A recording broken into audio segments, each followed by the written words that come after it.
Kutipan Lao-Tzu, air yang tenang melubangi batu, bukan karena kekuatannya, tapi karena kesabarannya. Mengajarkan kita tentang pentingnya ketekunan, konsistensi, dan kesabaran.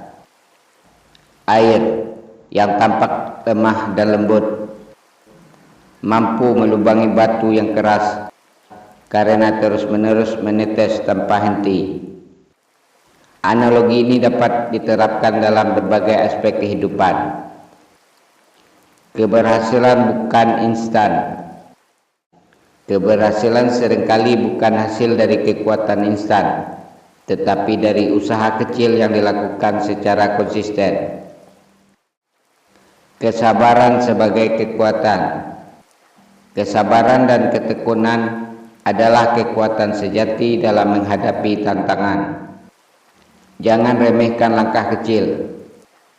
Langkah-langkah kecil yang dilakukan secara terus-menerus dapat menghasilkan perubahan besar. Kutipan ini mendorong kita untuk tetap tenang dan terus berproses, meskipun hasil belum terlihat secara cepat. Ketekunan dan kesabaran adalah kunci keberhasilan dalam belajar, bekerja, membangun hubungan, atau mengejar impian.